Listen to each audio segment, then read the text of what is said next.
promising also unto our best ability to teach all children and servants the knowledge of God, and of His will, that they may serve Him also.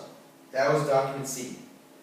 Now, we brought up the fact that not only were the people who were in charge of the servants brought up in a religious way, so were the servants, and that's what brings us to religion and plantations and how they're tied together. Because, like, not only did they want their not only did they want their family and the people who related them to all believe in the same religion and how they influence it, but they also wanted the servants to believe in the same religion, because that's what they came over to do. Came over to purify everybody. Then John Winthrop, he wrote a model of Christian charity, and that was how we're all brothers and that we need to work together. John Winthrop, he believed in that everybody needed to work together, and that's how when they came over, they believed that they were going to flourish and how they were going to totally impact the colonies, which they did.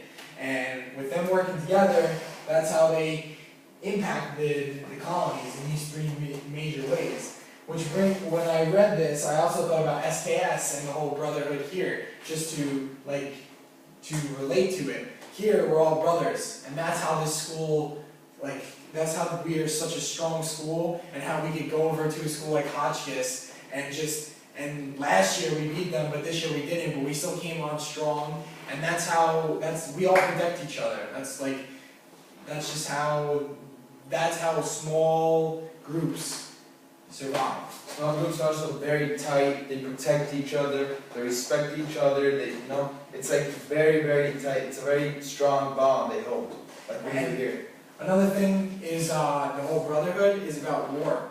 If they get into a war and you're fighting in a war, now picture yourself fighting in a war and you're shooting and whatever, and you look next to you and there's another guy and you don't know him.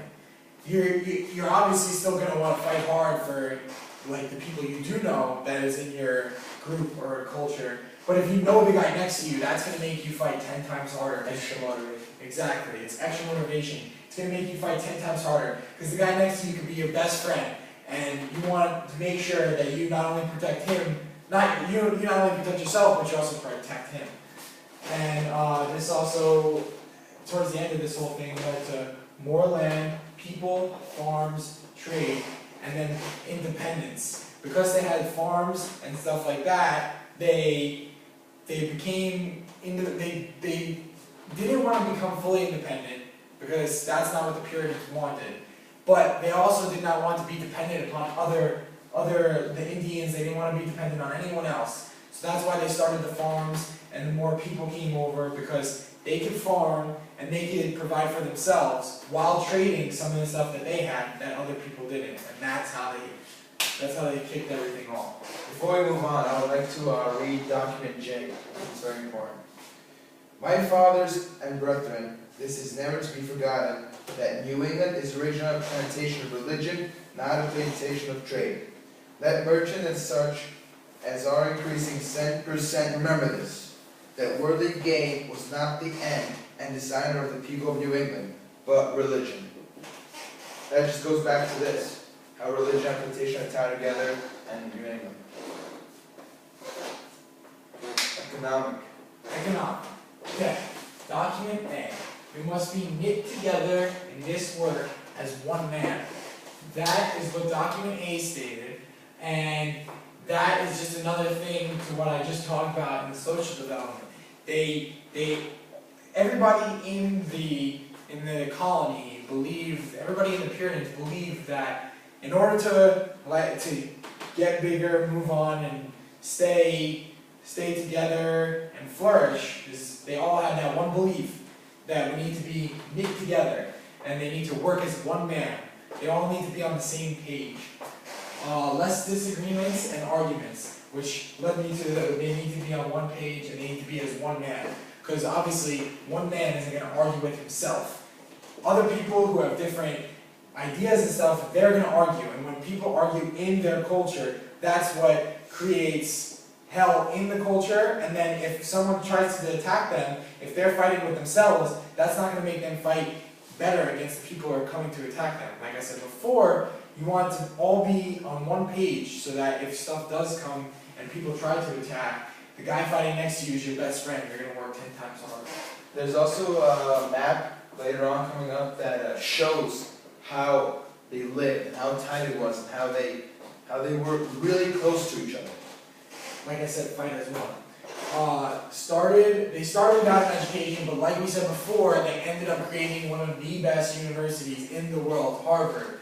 The whole thing about education was now they thought that they needed to start a government, so they needed to educate people, and that's how they started the education. We have a quote from document E that Smitty is going to read. After God had carried us safe to New England, and we had built our houses, provided necessaries for our livelihood, reared convenient places for God's worship, and settled the civil government, one of the next things we longed for and looked after was to advance learning.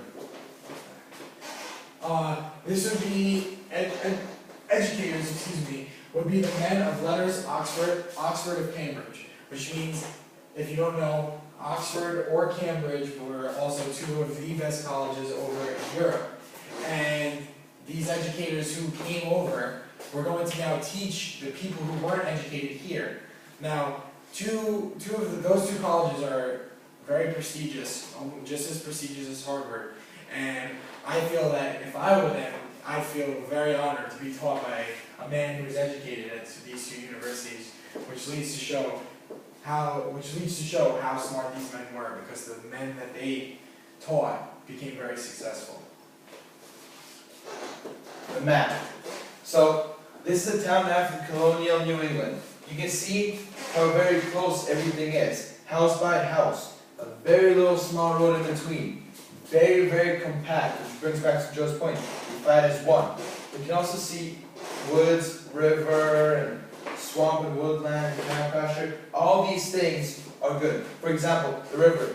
They can fish there. It's also a very good supply of water, which helps them to feed families and stuff. They can go to the woods, hunt for animals. And let me just throw something in there.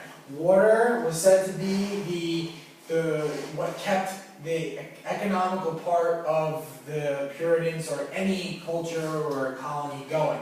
Constant water flow means constant water for them to drink, water for them to cook, water for them to get fish that live obviously in the river. So constant water flow was just a thing was also to describe constant economical and all of these constant of them keep going, and obviously, as you know, water is constantly flowing. So water pretty much runs you. So without water, it's tough to live. So water was very important. So they had a river flowing right there. I just wanted to quickly show that they did have a school there, which is very good. They had a church. They had minister's house and mill, the village green, and all these, those are farmlands. All that. They were individually owned. As you can see, they also had animals, and they had cow, they had ox, and now, if you don't know, an ox is very strong, and they would use it to pull plows and stuff, and cows, they could be used for things just like that, and also meat. Milk, butter, and then, Smitty explained the schools and the church. The minister lives very close to the church, obviously, because he is the head of the church, most likely, the minister. Town hall was in the center, because obviously that's where everything went down, and this is where everybody else lived. And they had the mill for the river that the water ran through.